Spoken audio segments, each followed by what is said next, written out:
there if you want to see what's going on the screen and everything. So you can check it out there. You can also register for free at musicindustrycity.com, plus the show notes. So for all the articles that we cover during the program, you can go see those headlines and follow along at home or wherever you are in the world right now. And that's just going to musicindustrycity.com and clicking on the show notes graphic. So welcome. And if you want to start pinging some people in, I know like with the Android users, they might not be fully aware of everything that is going on in the feed because they haven't started following us like we've all been following each other for months now. What's the good word, Angela? Hello, hello. I think the good word is summer. I'm so looking forward to it. The sooner it can get here, the better. You know, we're supposed to be, I think, 90 degrees today in New York. I don't know what that is in Celsius, like 41 or something. Yeah, I think there's some conversion. It's about 35, I think. All right. And here we go into the countdown, everybody. It's our number station.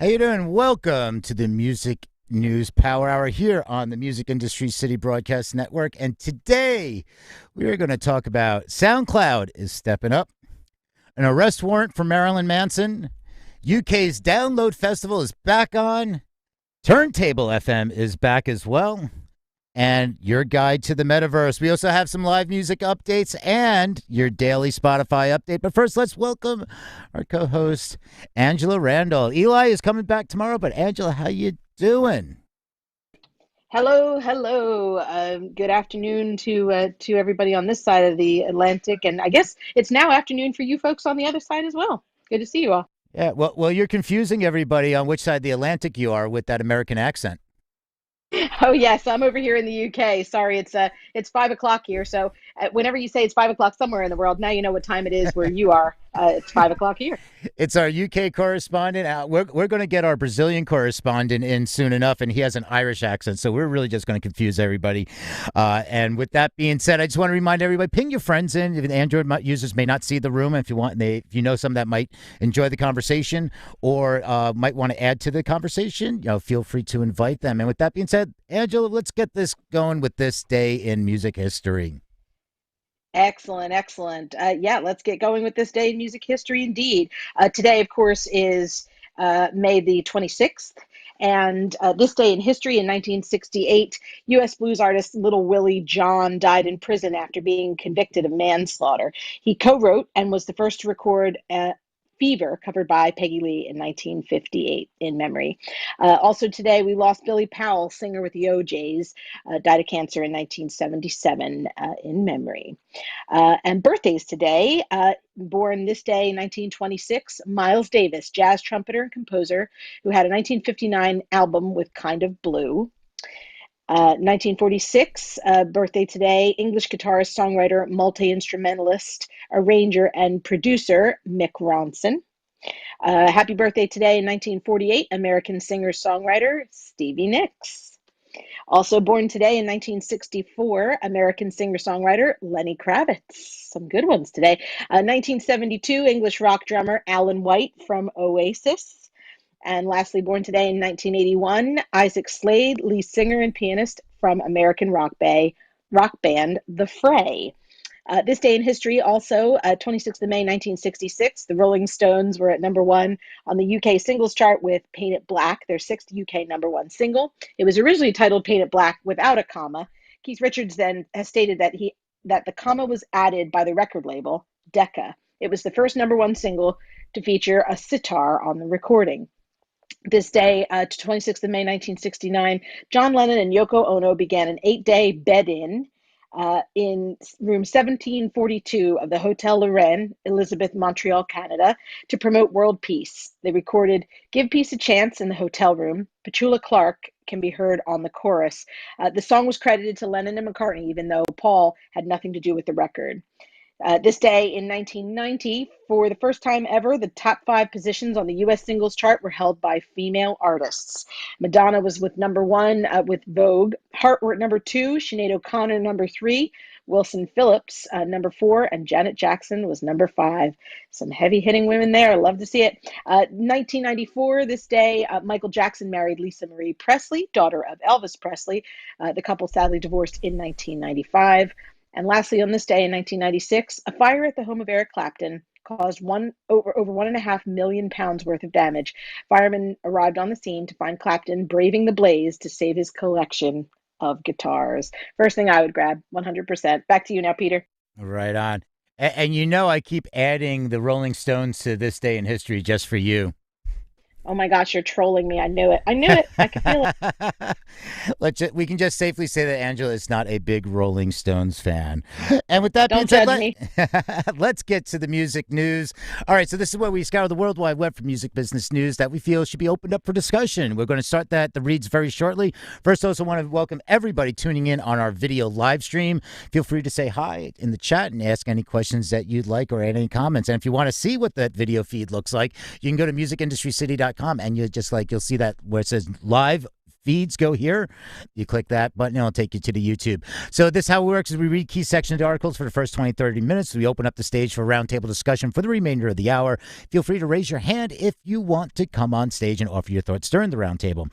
To stay in the know about this and all the music programming, make sure to tap the green house on the top to follow the Music Industry City group, and you can register for free at musicindustrycity.com to gain access to all our updates and programming and networking events outside of Clubhouse. And make sure to follow anybody up on stage.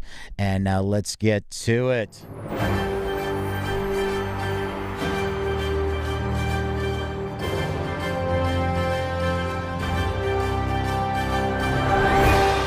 All right, and we're going to kick off from billboard.com. And again, you can follow along with all the articles in the show notes at musicindustrycity.com. Click on the show notes graphic, and you'll be transported to everything we talk about here in Clubhouse and on the shows. So you have the articles, we have the playlists, the Spotify playlist we create from the Friday Good Day Music World show that everybody shouts out, and also any other resources. This one starts off SoundCloud Inc.'s first ever A&R partnership with T-Pain's label Linda Perry and more. Article starts off, for the first time, SoundCloud's Repost Artist Service Division will provide customized support to select music companies and their artists through a slate of new A&R partnerships announced yesterday. Among those partnerships are T-Pain's record label Nappy Boy Entertainment, CAD Management, music platform and record label Underground Vampire Club, and songwriter-producer legend Linda Perry. Repost will not only work directly with each partner on tailor-made marketing and distribution plans to help their artists thrive on and off of SoundCloud, but will also work with partners to identify and then co-develop new talent together. The vice president and head of Repost, Jeff Ponchik, wrote, SoundCloud is where many truly promising artists and tomorrow's stars take their first career steps. These new development partnerships bring together our unique capabilities to invest in artists' careers early on, partnering them with industry pros to turn artists' inspirations into reality and help build their business in meaningful and measurable ways. So it's really interesting. Yeah, I like this, what they're doing. I mean, SoundCloud has really upped their game. I mean, it was just a few years ago.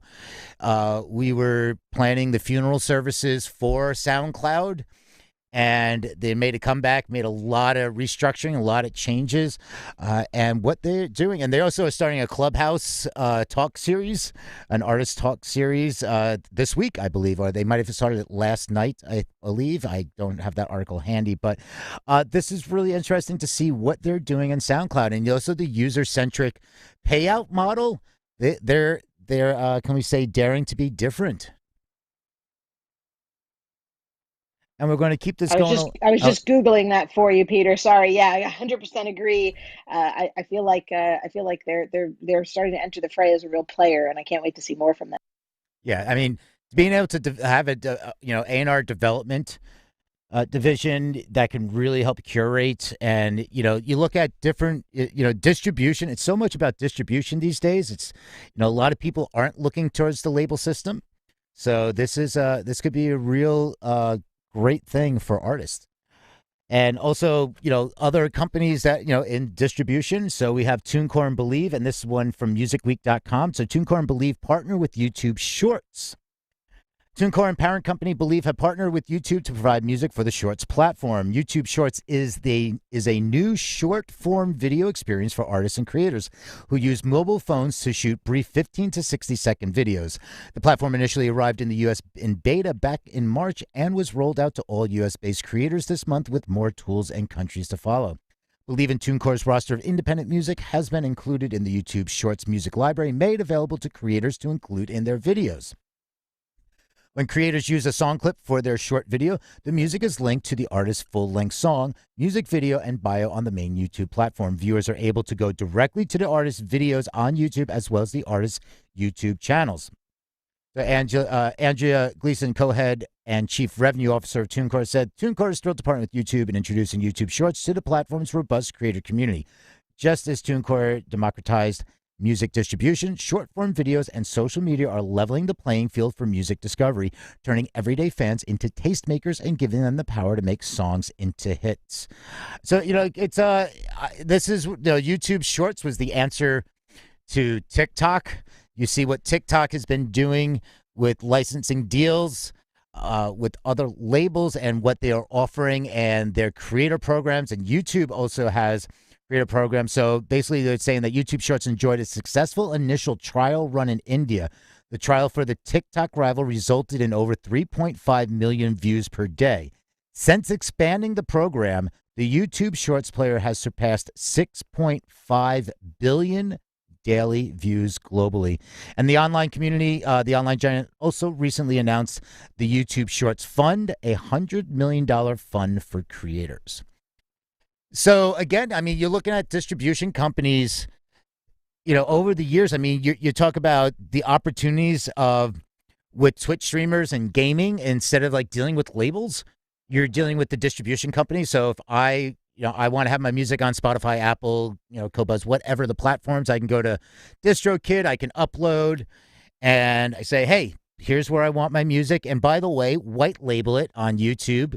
And I mean, sorry, not white label, whitelisted for YouTube and Twitch for the streamers, because I want them playing music, and I don't want I don't want them to get a DMCA notice strike.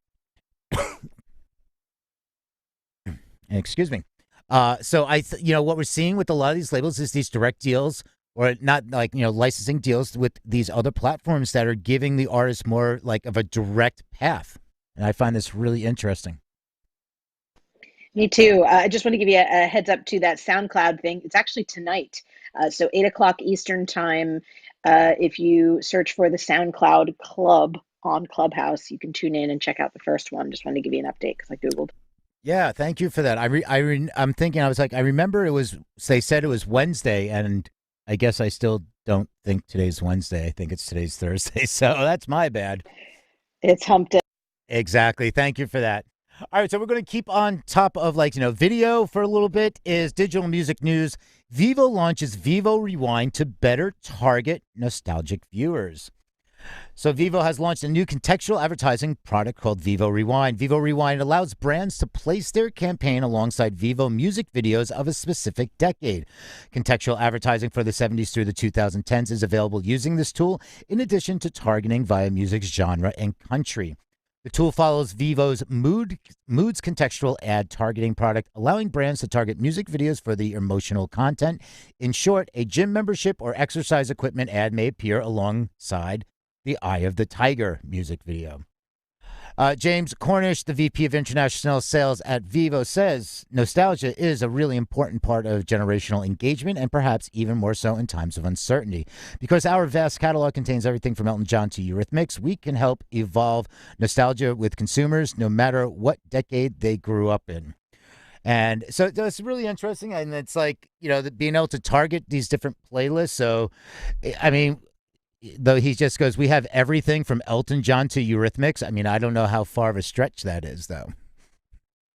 I'm just thinking about my habits. I tend to reach back into the 90s quite a bit. I wonder if I'm going to get ads for, Sun In or discontinued cereals or, Coke Zero or Pepsi Clear or whatever. New And, Coke. and when people say they have everything from A to Z, they have a lot. But from Elton John to Eurythmics, both being with E, that's not a big broad Yeah, category. yeah. I mean that's like 70s to 80s, and that's it. Also, so British pop star.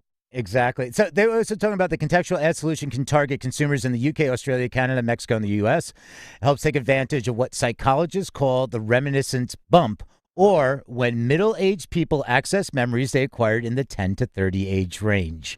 A 2008 study found that, quote, hearing music associated with our past often evokes a strong feeling of knowing.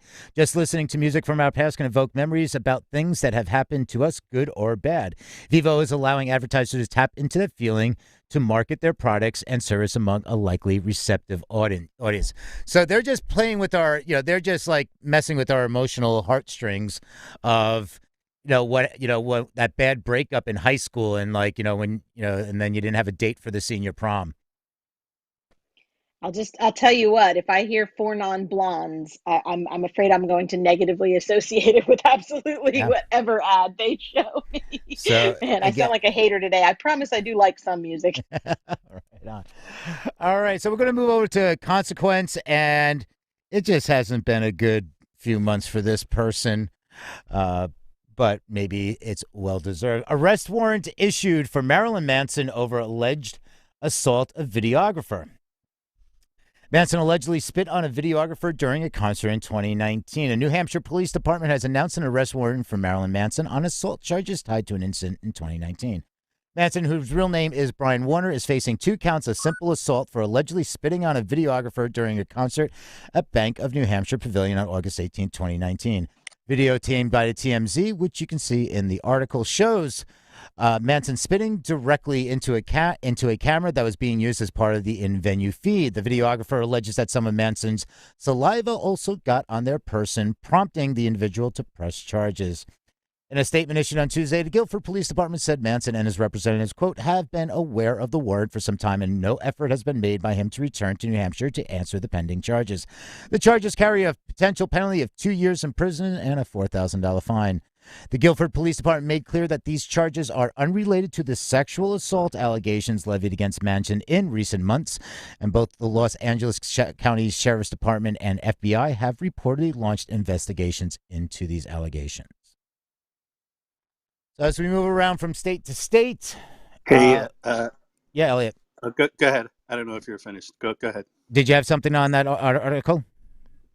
Yeah, I have some personal experience with Marilyn Manson and spitting. We were waiting in the wings to do a set change, one of his shows, and the stage manager for the band came up to my crew chief and said, I just want to let you know that when Marilyn comes off the side of the stage here, he may spit on your crew.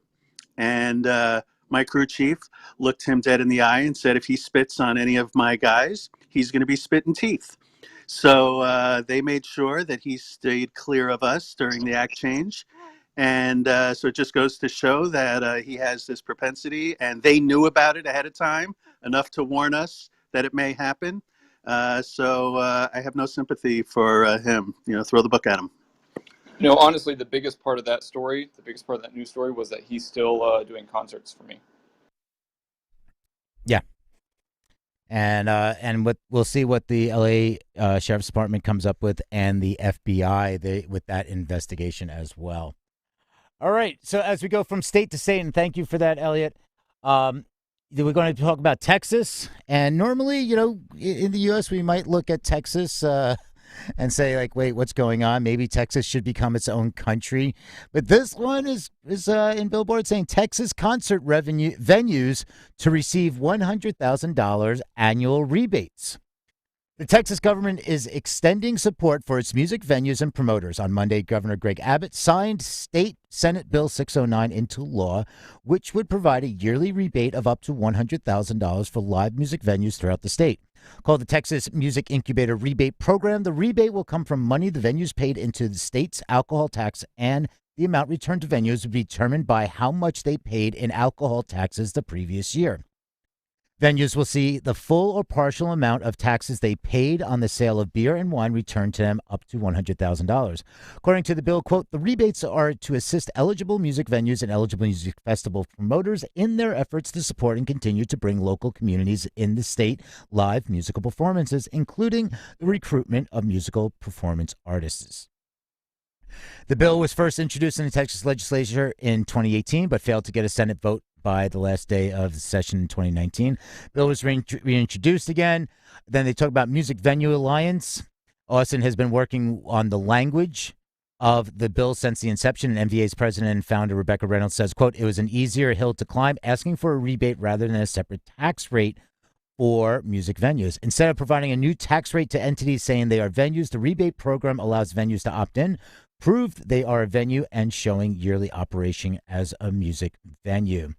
It goes on like deeper, and there's eligible venues include those that have been open for 2 years prior to applying and have a capacity of 3,000 or less. Festival promoters are eligible if they held their event in a county with a population under 100,000. In order to qualify, festivals and venues must pay their artists for performances.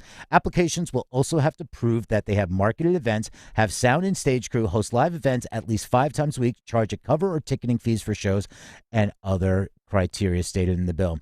So this is, we like to see this. I know, we've been talking about the Save Our Stages, the Shuttered Venue Operating Grant, and all of that, and we haven't had good news. But this sounds, hopefully this is something that rolls out quickly too in Texas. And speaking of festivals, this one is over in bbc.com. And again, you can read along all the articles that we cover. You can check out the headlines in our show notes at musicindustrycity.com. Just go to musicindustrycity.com and click on the show notes graphic. And while you're there, you can also click on the YouTube graphic there, and you can see us as a live video stream. This one, Download Festival resurrected as a government pilot. So the summer's Download Music Festival will take place after all, despite having been called off in March. The 3-day event is being resurrected in June as a government test event to examine how COVID-19 transmission takes place in crowds. The capacity will be significantly reduced, down from 111,000 to just 10,000, but organizers say moshing will be allowed. It comes after a number of smaller scale test events. Just 15 cases of COVID-19 emerged among 58,000 people who took part in events ranging from the Brit Awards to the FA Cup final. According to figures reported in the Evening Standard, there were just 4 cases of COVID across the entire 17 days of the World Snooker Championships. No cases emerged from the Brit Awards, even though the audience could mingle without masks. There were only 2 cases among 5,900 pop lovers at an outdoor music festival in Liverpool, and none at the reduced capacity football in Wembley Stadium. 9 cases were found among 6,000 revelers who packed into a nightclub in Liverpool over 2 days without masks. And so, the exercise is not complete, they're saying, and other events are being monitored with the final report due soon. The Download pilot will take place in Donington Park from June 18th to the 20th. And under the current lockdown easing schedule, the government is due to announce on June 14th whether step 4 of its roadmap, when all remaining restrictions are due to be lifted, is still on track for the 21st of June. There'll be no day tickets for the scaled-back Download, with all attendees expected to camp for the duration of the event. They will also be required to take COVID-19 tests before and after the festival and provide proof of a negative test to gain entry. However, they will not be socially distanced or required to wear face coverings once on site. I'm pretty stoked about this. Needless to say, if I didn't have a 6-year-old that I can't exactly force to listen to metal music for 2 days, I would 100% be out there with those camping nutters. And I believe actually tickets go on sale at the end of next week. So if you know anyone in the UK who wants to make their to be part of the pilot or wants to rock out and mosh with the rest of the Download Festival fans, I think it's important to note a couple of things. They haven't announced a lineup yet, so you're literally just buying this on the back of the festival's name. Previous headliners have been bands like Aerosmith, Def Leppard, Slipknot, but Biffy Clyro, Nine Inch Nails. I mean, there's been a whole different host of of different genres. But Download is notoriously a rock and roll festival, so it's not going to be pop acts.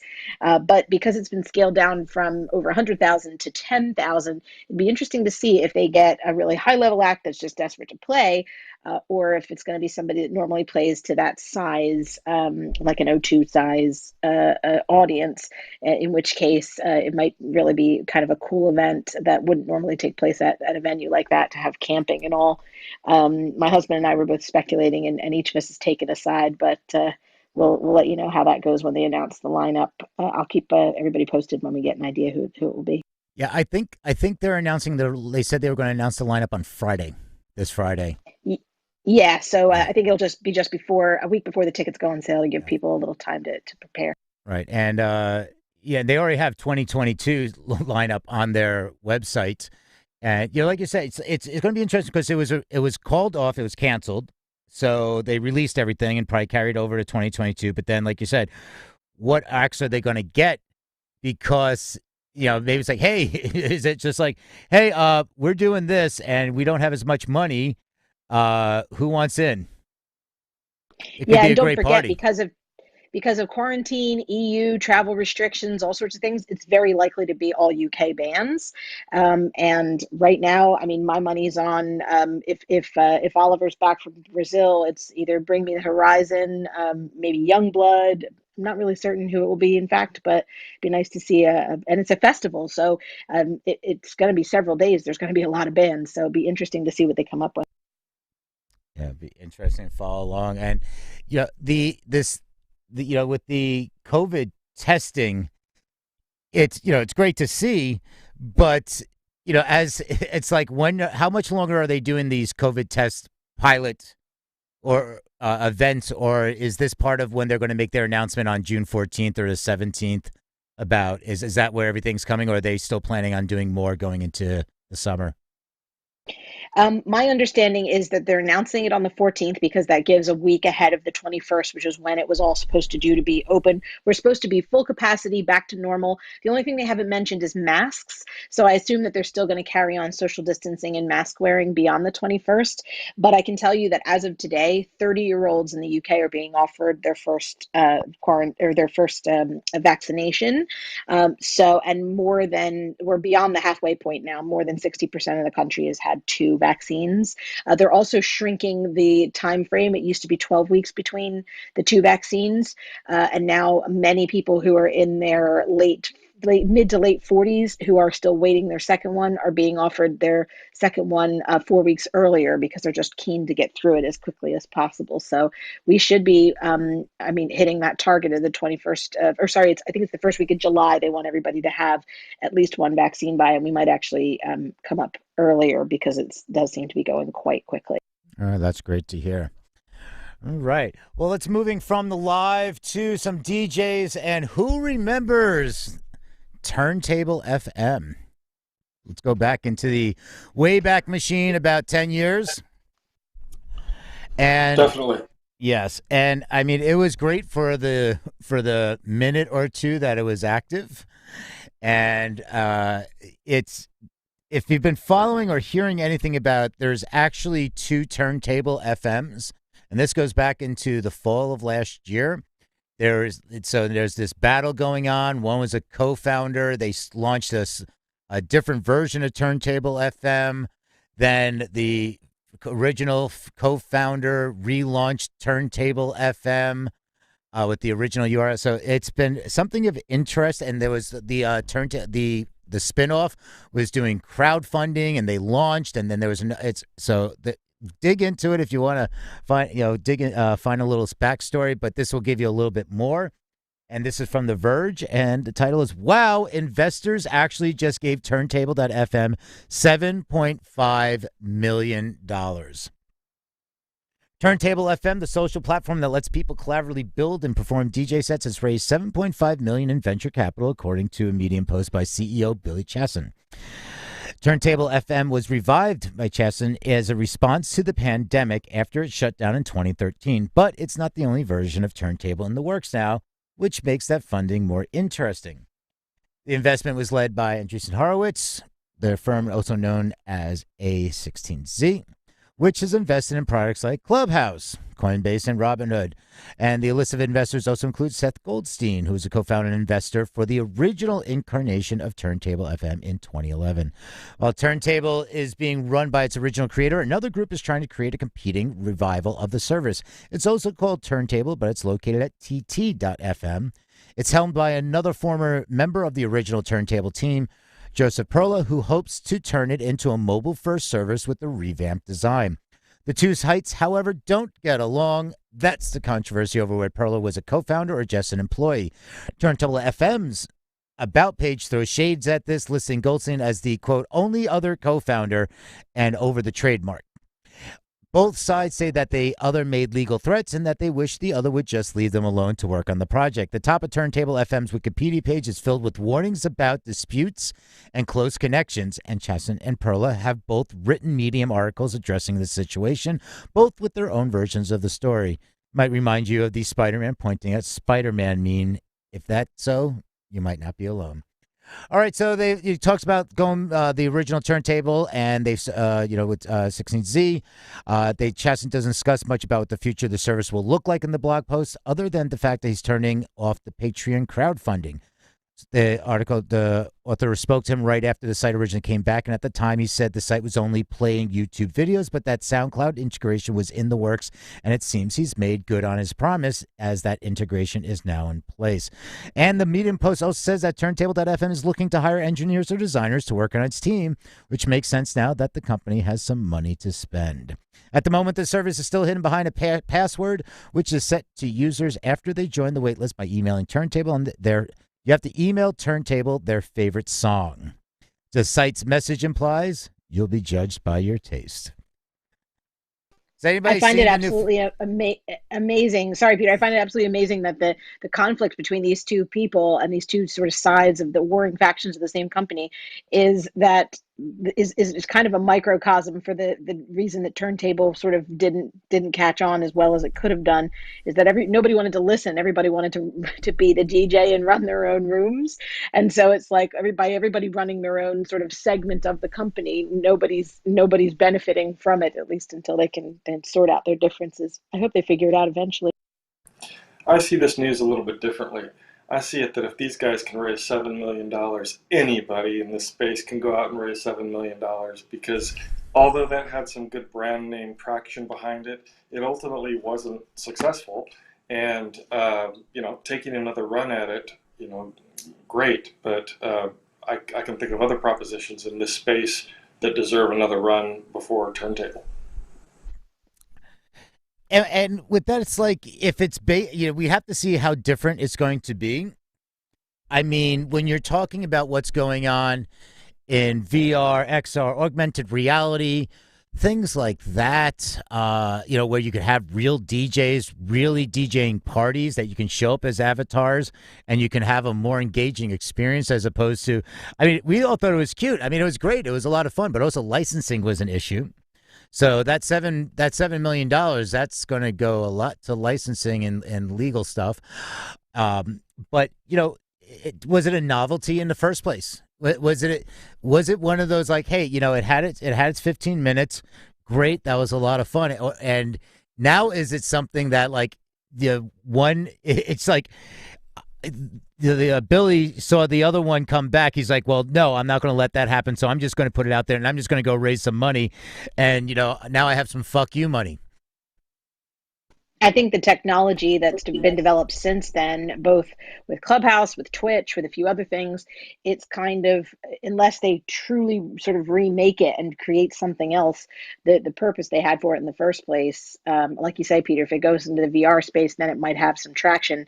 But if not, the sort of original genesis behind it's been done and done better since then by better technology. And if anybody from the audience has any thoughts and they want to jump on the stage, feel free to raise your hand. We have a few more articles to read. We will be going into the industry roundtable shortly. So if there's something that you want to talk about from the articles that we are reading, and again, you can find all the articles in our show notes at musicindustrycity.com. Just go to musicindustrycity.com and click on the show notes graphic. And you can also watch the live stream too while you're there.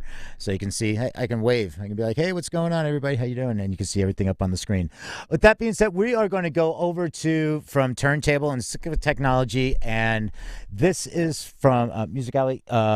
This is law firm Reed Smith publishes its guide to the metaverse. It's an extensive guide. I think it was like over about 100 pages. I think it was. I can't remember.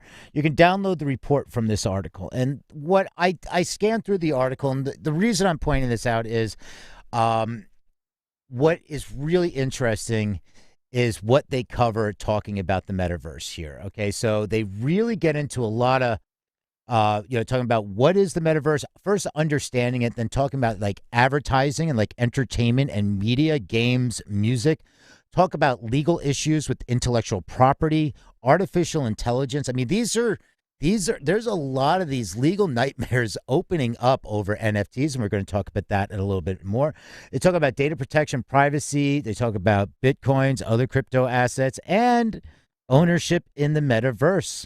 The great illusion of non-fungible tokens. And I will continue with my exercise of, please, if you're getting into crypto and NFTs, do your homework. Please do your research. I think it's fantastic. I am excited for it. I've been excited for years, but I cannot stress enough. Please know what you're getting into. And that this article really, this paper is really worth it. So again, you can go to the show notes. And in the show notes at musicindustriescity.com, you can click on the graphic that says show notes, and you can find a link to this article, and that will take you. You can download it. And with that being said, we're going to continue talking about NFTs, and this one is in Billboard, just came out yesterday, and this is Copyrights, Royalty Splits, and More. Ruthless NFT Market Sparks New Legal Debates. On April 26, an NFT of Jean-Michel Basquiat drawing popped up on the marketplace OpenSea with the promise that the winning bidder would be granted copyright ownership of the work and the option to destroy the physical original. But after the estate intervened, confirming that the seller had no rights to the drawing, the NFT was removed within 48 hours. The kerfuffle reflects confusion over how the rapidly growing artistic medium fits into the existing copyright law, and especially thorny space to navigate for NFTs involving music, giving the music industry's complex web of rights holders. As artists and executives are clamoring to strategize how best to approach the emerging market, then so are their lawyers. And entertainment lawyer Jordan Bromley's quote says, "Lawsuits are coming." He leads the entertainment sector's finance practice at Manat, Phelps and Phillips LLP. The number of threats being made of litigation is astounding. To begin with, artists who want to use music in an NFT but don't own all the recording and publishing rights must identify the relevant music licenses and then get those licenses from rights holders. This is an obvious step for lawyers like Bromley, but it's an easy one for artists to gloss over in the rush to capitalize on the NFT market. He goes on, anytime a client asks me how this works, I tell him to start with, what are you making? And all sorts of licenses are implicated depending on what you're doing. If an NFT consists of a clip music played over a video graphic, for example, the creator needs a synchronization license to marry the audio with video, usually from a publisher, and a master license to reproduce a song recording, usually from a label. Both licenses are non-compulsory, meaning that the rights holder has free rein to choose their price or refuse to grant a license at all. And Dina LaPointe Law says the NFT creators must also clearly explain what the buyer is actually purchasing, as there is a common misconception among new collectors that purchasing an NFT means assuming ownership of the underlying copyright intellectual property. Quote, the buyer pays a substantial amount of money for this NFT, and if they think they own the underlying intellectual property embodied on the NFTs, that's going to be an issue. And her law firm represents Deadmau5, who has sold more than $1.7 million in NFTs across several drops since December. The terms of service need to be very, very specifically drafted. And so that, goes on in a lot deeper understanding of, the value chain, the licensing. The things also get complicated when it comes to divvying up the sale profits. So far, most creators are carving out 50% of revenue to the visual artists and 50% to the music, which is divided amongst various right holders from there. But recording publishing deals can complicate this further. So, the bigger the brand, the more successful NFT is, not because people want to listen to the music, but because they think they can get a higher price when they resell it. So it goes on to say, it would be fair it would be unfair to the releasing artist to not attribute a portion of the profit to the brand name itself. Yeah, it's a lot more, and I can't stress enough. Please know what you're getting into. If you're selling something, make sure you have the rights. Speak to people that have experience in this, and know what you're buying. For sure. I work with a company that works in this space, and we provide certificates of authenticity for both artifacts and digital products, and proving provenance for some of that. I mean, I've quoted this before. If I get 100 emails about inquiries about certificates of authenticity and what we can do to push them forward, one of them might go through and be viable and not have a string of lawsuits behind it. I mean, if you're talking about 1%, it's quite low. So yeah, it's a new space, and definitely do your due diligence, because you could end up in court if you assume ownership for something that isn't yours. I just spent $1 million buying an NFT. 6 months later, I find out they pull it because none of the rights were cleared and it was an illegal sale. Now I'm just going to sue them. It's going to get messy if this isn't they need to come up with a way to work together to understand the process. This was one of the problems that we were trying to solve at Music X-Ray a while back, which was, how do, if we've been instrumental in getting a deal for an artist and we want to collect just on that deal, but don't necessarily believe we deserve all of the publishing, is there a way to insert that right into the blockchain? And there would be if you're owning the actual intellectual property. But again, the problem came up exactly on that point, because if you just own an NFT without the actual ownership of the intellectual property, good luck for all the smart contracts you have. It just isn't going to be worth anything. Yeah, isn't this Exactly similar right. to? Sorry, Angela. Isn't this something similar to the TikToker that was on the skateboard and he had the Fleetwood Mac song playing in the background? He got into trouble for trying to make that NFT. Is that right? Mm-hmm. Yeah, they said no. Stevie says no, or the publishing company says no. I mean, and you see all this happening, and that's why, for like personal merch, for concert tickets, or being able to buy a bundle and you can have drops or gives put into them. Those are really great ways of your original creations as a musician, your song, your lyrics that you're working on for something else, like something like original. But again, lyrics can fall under copyright. So, what is it as a independent musician? What is it that you 100% own? Go for it. And but what's going to happen then in the future? Here's another issue and this is something that say for Twitch streamers and YouTubers, which they were streaming music. They streamed the video and they had music in the background as a video on demand. And then they said, "Hey, all right, you're getting a DMCA strike, so don't do that anymore." And they said, "Okay, we won't do it anymore." And then they go get a copyright strike for a video that they made 4 years ago, that was with a song by an unsigned artist that then got signed, and then that song became property of that. The label had and the publishing, and then they went after that YouTuber or content creator and gave them a strike for a video they made 4 years ago when the music was, you can almost say it was Creative Commons or public domain or something like that. It was like the artist said, "Yeah, go ahead, use it." So is that going to be something else? Like, what happens if it changes hands? Somebody sells their catalog and the publisher says, or the label says, "Hey, we're the new label, we're the new publisher, and by the way, we don't agree to these terms anymore." But is that an enforceable contract made with the original publisher? Like, how does that carry over? I don't know. I'm throwing that out more as a question because I don't know how any of that works, but these are the type of questions that should be asked. Is what I'm happens furiously trying to I'm furiously trying to ping my brother in, who's an entertainment attorney, and he deals with these NFT contracts, because I know he would know the answer to this, but he seems to be taking pictures of his baby and emailing them to all of us at the moment anyway. But yeah, I can get him in and have him answer questions at the end of the week if everybody's interested. Right. And if anybody in the audience wants to come on up, talk about some of these articles or has any experience with that, feel free to raise your hand. We do have just a few more articles to go through. And this one is, since we're talking about copyrights, this one is Complete Music Update. And this is the songwriter groups urge U.S. Copyright Royalty Board to open submissions on proposed new mechanical royalty rate on discs and downloads. So we are still talking about CDs.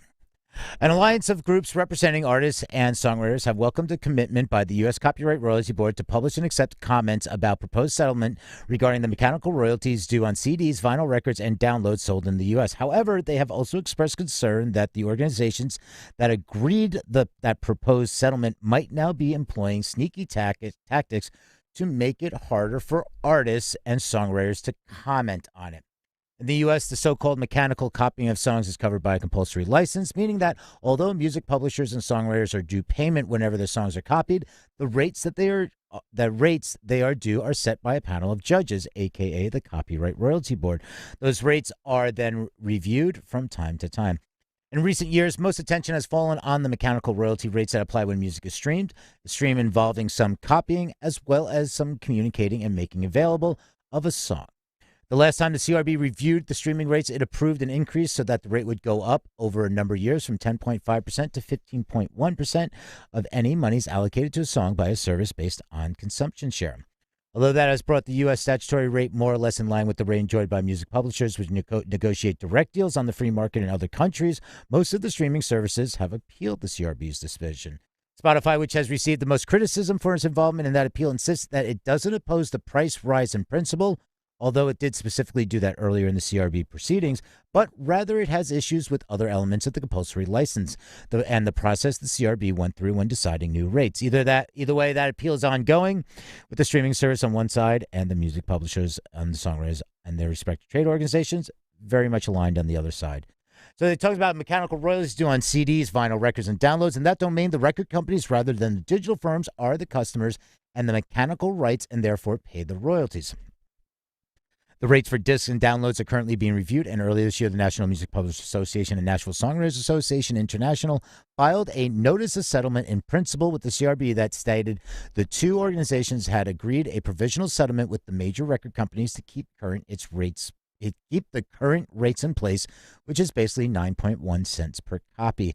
However, while the publishers and songwriters are generally one of mind when it comes to streaming mechanical rates, plenty of organizations representing songwriters in the U.S. and beyond are not that happy with the NMPA and NSAI as proposing regarding rates for discs and downloads.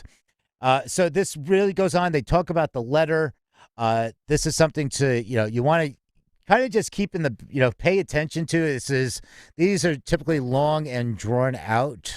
Any type of copyright, it takes 20 years for by the time they sign like a new agreement or a copyright law or something, it's already 20 years too late by the time they get around to signing the updated version. So if anybody has experience in this field, please feel to raise your hand and come on up.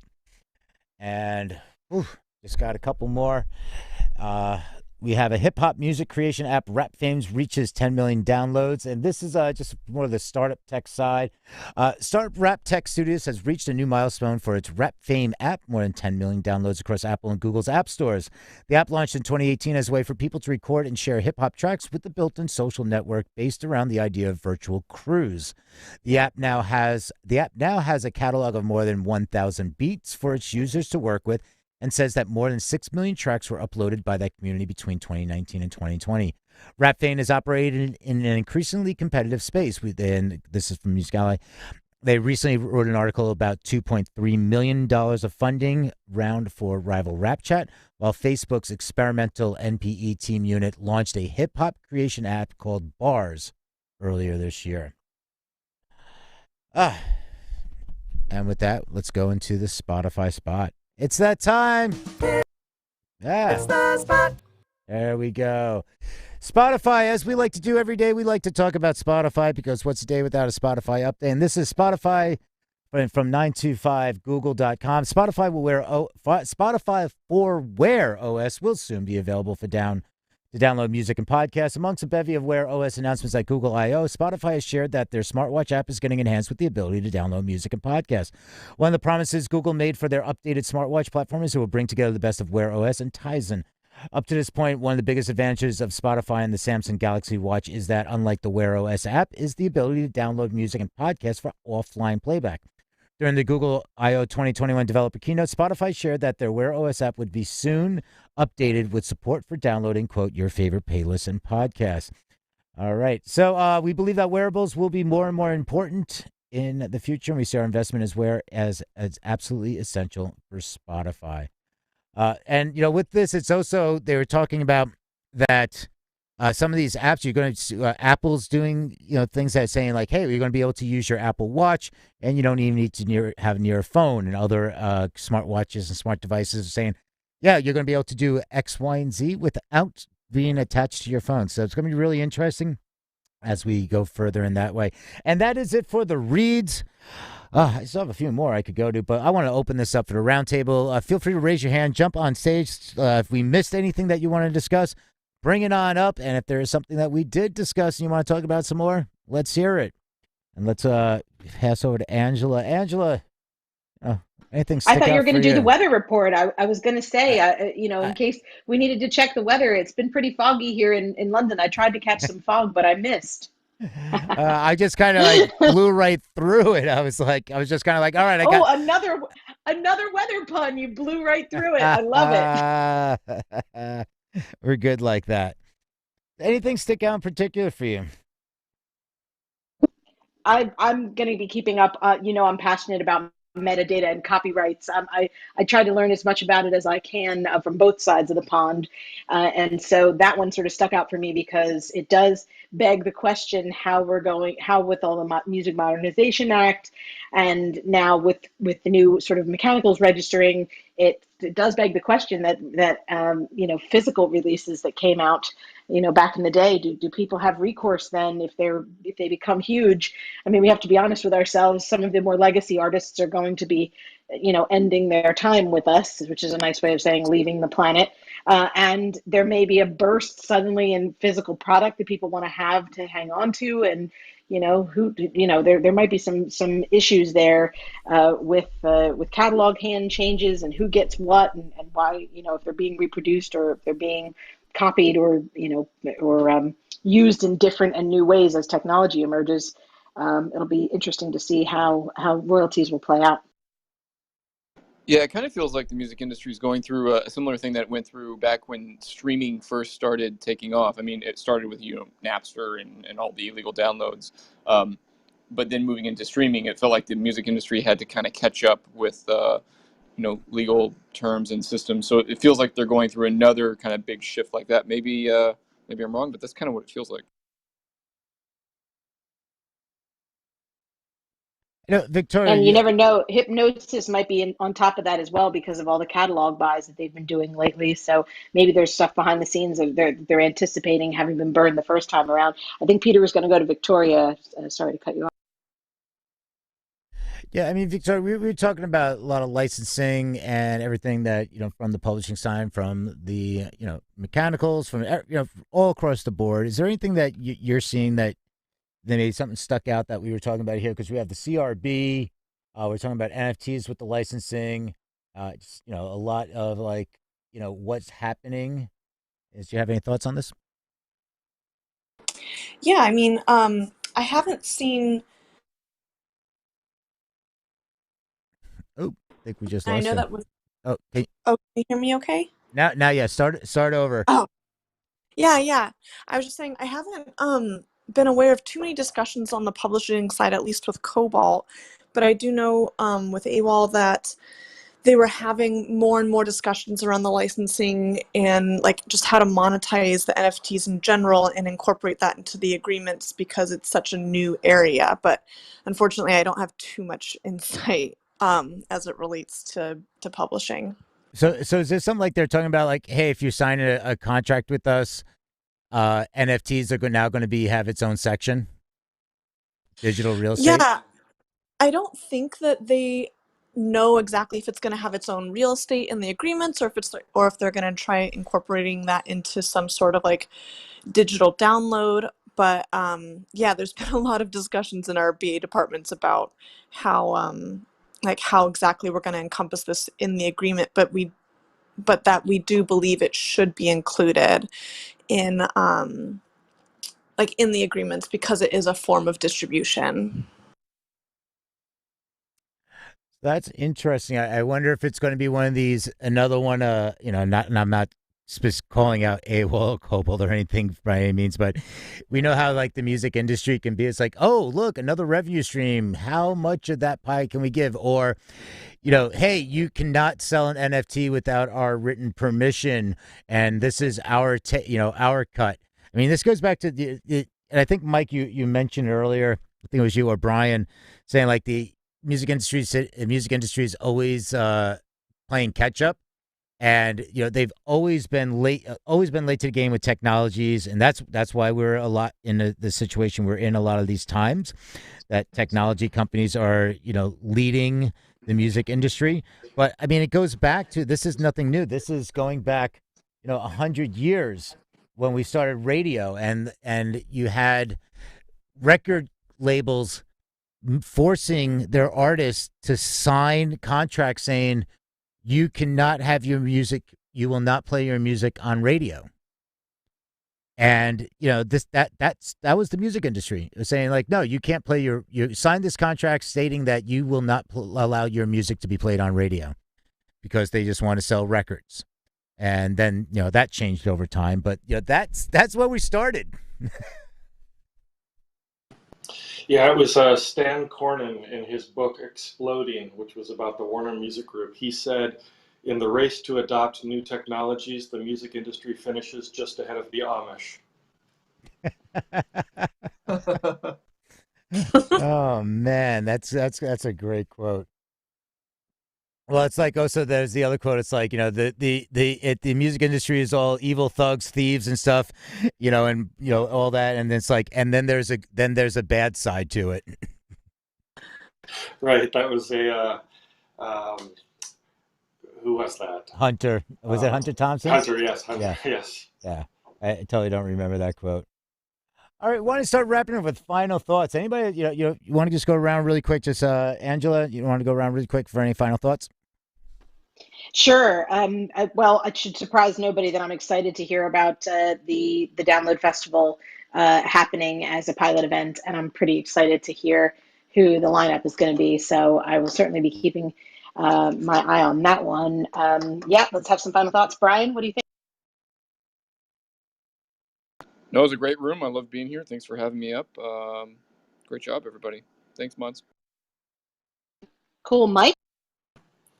No final thoughts. Thanks. Great room. Victoria? No final thoughts here. Thanks, guys.